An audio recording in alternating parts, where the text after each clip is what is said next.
The next product is Blindsight, which will enable people who have lost both eyes or have no eyesight whatsoever to see. Tesla competes quite well in the market in China with no tariffs and no differential support. The freedom to travel with high-speed charging is solved in most parts of the world and will be solved everywhere. We can stop the question right now because I don't think Business Insider is a real publication. Okay. So let's move on to the next question. All right. Thank you. All that more. So let's get to it. Hello, everyone. Teleportation would be incredibly helpful. In the last week, I think I've done enough mileage or kilometers to go around the world maybe twice, literally.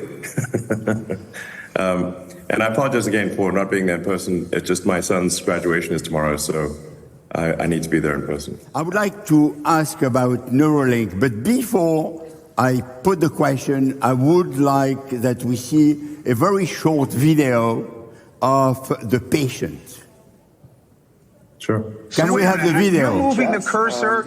You're moving the cursor, Nolan, just by thinking about where you want it to go, or is it your eyes? No, it's just me thinking about wherever I want it to go. Oh man! So you're not even tracing it with your eyes. You're just looking at it.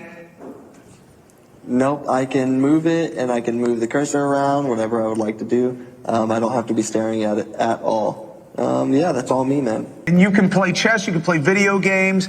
What other applications that you found useful for it so far? Yeah, man. There's so much. I can send all of my emails. I've been, doing all of my scheduling, replying to everyone. I've been, reading books. I listen to audiobooks, just all sorts of stuff. And it doesn't really take much effort either. Elon must be moving to see that. Yes. I think we can help a lot of people with brain injuries. I mean, ultimately, with an implantable device, you can, I think, address almost any brain or spine injury. So the first part that we have there is called telepathy. So it enables you to use your phone or computer just by thinking. The next product is Blindsight, which will enable people who have lost both eyes or have no eyesight whatsoever to see. And this is directly interfacing with the optical processing areas of the brain. This one is of grave importance to me. I know many of you think I'm just being stylish with these lenses here, but they are prescription and my eyesight is piss poor. I've been diagnosed with bilateral degenerative myopia, which means the shape of my eyes gives me a great risk for retinal detachment. This Blindsight from Neuralink, should I ever lose my eyesight, I would gladly sign up for any and every procedure possible. In short, the work at Neuralink is amazing on many, many levels. The goal of Neuralink is to have a high bandwidth interface in order to mitigate the risk of digital superintelligence. I don't know. I'm not saying it will work to mitigate the risk. It is just, it might help. Why are you frustrated with OpenAI, and what are the issues? And second, what you expect to do with XAI? Well, I have a concern really for all the major AI programs. Concern I have, and this may seem like a small concern, but I think it's actually a very big issue, is that they are not maximally truth-seeking. They are pandering to political correctness. I think the safest thing for AI, be maximally truth-seeking, even if the truth is unpopular, very important. And then I think another factor is it must be extremely curious. I think if it is truth-seeking and curious, that will be most beneficial to humanity, because it will want to see, I think it will want to foster humanity and see how humanity develops if it is curious and truth-seeking. The race to build digital superintelligence will happen whether I like it or not. So it's either participate and try to build the best possible AI, the one that'll be hopefully most beneficial to humanity, or watch others do it and be concerned about how it's being built, because I don't think it's being built correctly. You grow in intelligence. In the same way that you raise a child. And what do you teach the child? How can we ensure that AI development remains transparent and accountable across, all the different development, obviously like yours, XAI, but other ones as well? Well, I have said for a long time that I believe that some regulatory oversight of the large models is warranted. I go back to what I was saying earlier, which is that I think it's very important that AIs be trained to be truthful and not trained to be politically correct. I keep harping on this point but it really, as the saying goes, honesty is the best policy. It's incredibly important. And I would encourage regulators to say, what matters most of all is your AI is accurate and truthful. That is by far, that's rule number one. Honesty is the best policy. Hey Elon, my name is Marina, and we all know just part of you, Elon Musk in public. It's a character that we love, in a good way character. So you, and if you do, how do you check everything that you say that you do, if it enters in this character or no? I kind of stop. I don't have news alerts on me, and I rarely read news articles on me. In fact, even Walter Isaacson's book, I asked Walter, should I read the book? And he said no, so then I didn't even read the book on myself. So I actually don't quite know what the public perception is, except that, the nature of news is that it is going to be salacious. It is going to be somewhat of a caricature, because the more sort of crazy something sounds, the more clicks it will get. So I find when you think about, say, a news story about something that you know well, and say how accurate is that news story about something that you know well, then I think you'll find that, well, it's actually not very accurate. Well, that's true for everything. There's sort of a desperate quest for clicks, and the more crazy the headline is, the more clicks it will get.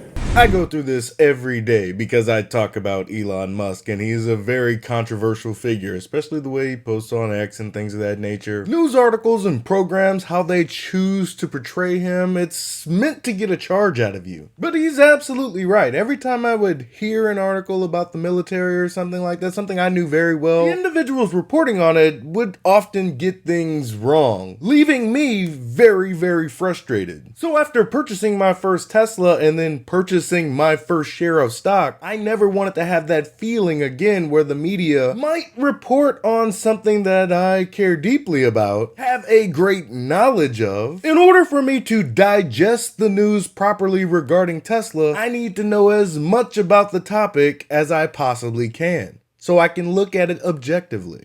This is not to suggest that there aren't true things said by the media. It's just that it is best thought of, the media is best thought of as a click maximizing machine, not a truth maximizing machine. It's best to look at the words that that says themselves, as opposed to what is written about them. On that note, time for a media question. Elon Musk, it's Karen Cho from CNBC. I think it's fair to say there are lingering doubts about your commitment to bring a low-cost EV to market in a landscape where the likes of BYD can produce a car for about $10,000. Are 100% tariffs from the Biden administration the green light you need to push ahead with this low-cost EV? And if so, what is the timeline for deliveries? It's difficult for me to answer questions about a publicly traded company that are of such a significant nature. I always want to ask questions that directly affect the stock price, which is, not my favorite kind of question to answer. The only point I want to make really is that neither Tesla nor I asked for these tariffs. In fact, I was surprised when they were announced. Tesla competes quite well in the market in China with no tariffs and no differential support. Yeah, damn right it does. These tariffs are not in place to protect Tesla in any way, shape, or form. These tariffs are a means to try to prevent what happened with Toyota. with Hyundai and Kia. Because if the Chinese are able to bring their vehicles over here, open up the total addressable market with a significantly lower priced, high quality battery electric vehicle, it would destroy the US legacy auto manufacturers when it comes to their survival into the next decade. GM, Ford, they're simply not ready for this level of competition. In general, I'm in favor of no tariffs. I'm also actually in favor of no tax incentives for EVs, but provided that there are also the tax incentives for oil and gas must also be eliminated. I wanted to know if you have any thoughts on the recent partnership between Estee Lauder and NASA, or Copernic and NASA, and if you wanted to do any initiatives with SpaceX, and what you would do, what would you like to develop? SpaceX is, very focused on the Starlink constellation for internet connectivity, which I think is doing a lot of good in the world. It's bringing internet connectivity to places that don't have it or where it is very expensive. The long-term goal, of course, for SpaceX is to make life multiplanetary. You know, sort of life on Mars. This is my Mars shirt. I picked it there. You know, what do I think there are aliens on Earth? I get this question a lot, actually, and I have not seen any evidence of aliens. And I assure you, if I saw any evidence of aliens, I would immediately post it on the X platform. That you can be sure of. We need to become a sustainably multi-planet civilization. And this is the first time in the 4.5 billion year history of Earth when it has been possible to do so. Some people believe that you are an alien. I am an alien. You are. Please, now you are uncovered. Yes. I keep telling people I'm an alien, but nobody believes me. Number 6. Love my Model 3. I'm Canadian. Ryan from Farpoint AI. My question is about XAI. So, competition in open source AI helps all of those that don't have 100,000 H100s. Could XAI commit to always releasing a model that beats the current open source model, the best open source model, if they have one? Not necessarily your best model, but if you can beat the current open source top of the list, you can commit to releasing that for our benefit.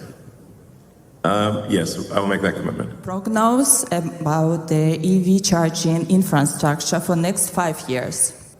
Well, actually, I think that there's a lot of charging infrastructure. You can travel certainly anywhere in Greater Europe on a Tesla, using Tesla superchargers, and Europe actually has a lot of pretty good third-party superchargers, and you can travel anywhere in North America, anywhere in China, Japan. So I think actually the freedom to travel with high-speed charging is solved in most parts of the world and will be solved everywhere. I'm wondering, how can I convince people about the danger of AI? And could I chat with the people at XAI Safety's team? Shout out to userexperience.org as well. I do think there's some danger associated with digital superintelligence.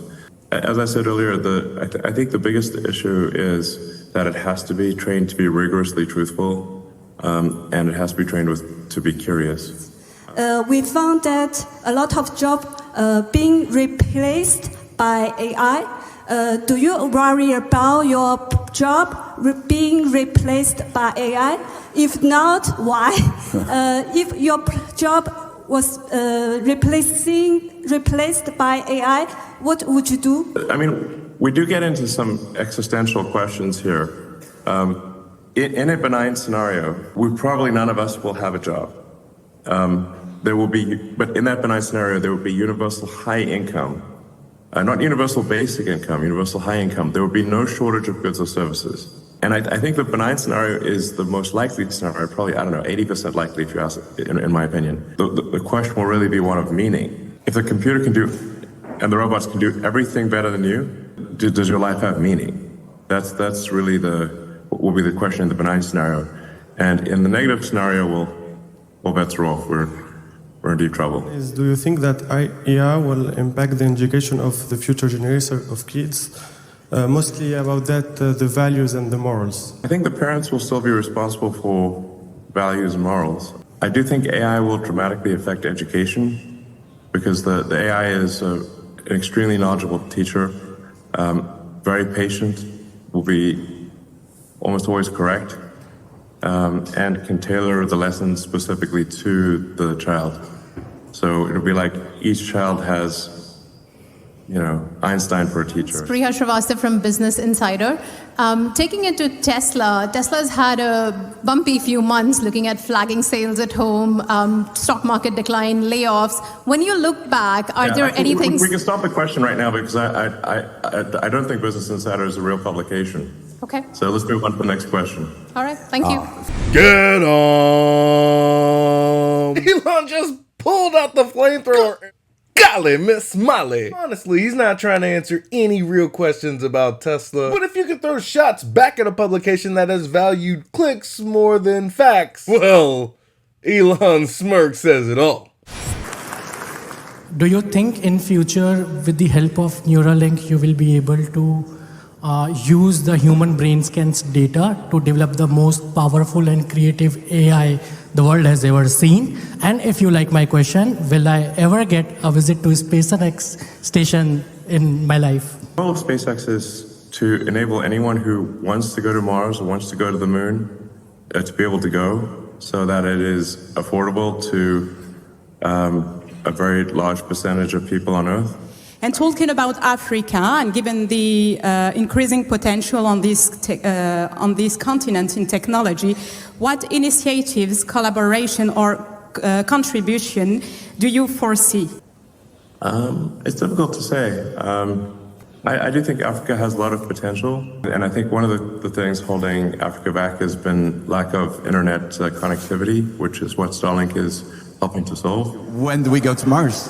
We'll hopefully land the first Starship uncrewed on Mars within 5 years, and also on the moon. First people on the moon probably within 5 years, and then first people on Mars probably within 10 years.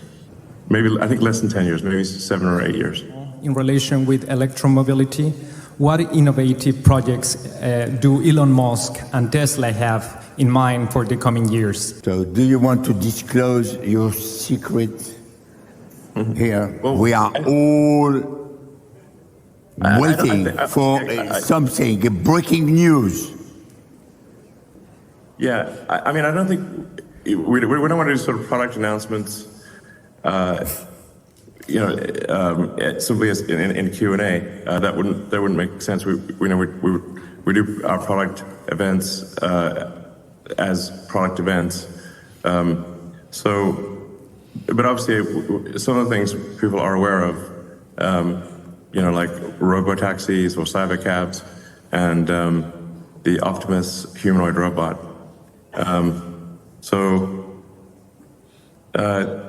Those are very big deals.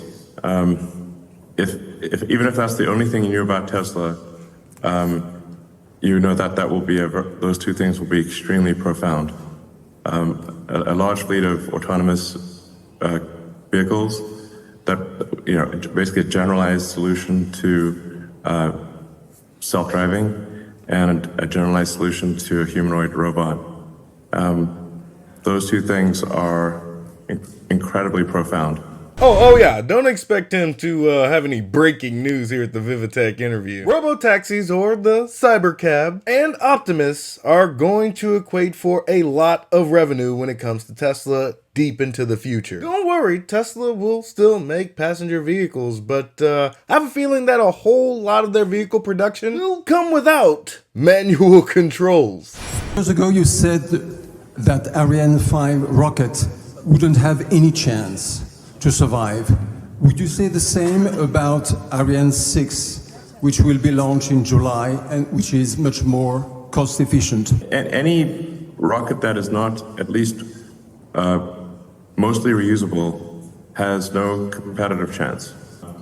And I mean, one can think of this in any other arena. If it was cars or planes or boats, if one company was making a reusable plane or an 80% reusable plane, and another company was making a plane that was expendable, that you could use it only for one flight, the company making the expendable planes would have no business at all, because you'd have to buy a new plane every time you take a flight somewhere. So this is why I've said for many years that it is completely pointless to develop rockets that are not reusable. People love ChatGPT, but unilaterally hate most website chatbot experiences, the bottom right corner ones. What's needed to bridge that gap? I messaged you on X so we can continue this later. No, I agree ChatGPT is great at chatting. Like I said, my concern is that it is not rigorously in pursuit of the truth. Grok from XAI will at least sort of try its best to be rigorously in pursuit of the truth. And also we want to try to be the funniest AI. So I think, you know, if we are going to die, at least we should die laughing. Before you leave, I will ask you for one word, your biggest hope, one word, your biggest fear. Well, I don't know about one word. I guess my biggest hope, well, I guess I could give you my biggest hope in one word, which would be Mars. That's going to be obvious. My biggest fear in one word, AI. What a surprise. Yeah, exactly. Okay. You to guess, both of them, I think. Okay. And there you have it, the highlights of Elon Musk's Vivatech interview. A lot of talk about AI, SpaceX, a little bit here and there about Tesla, but most importantly, it's good to see Elon being Elon. Can't wait to see Elon at the annual shareholders meeting. But it is August 8th. That will be spectacular. A new product unveil, and the maker knows what else. That's all I got for you today. Be easy. Peace.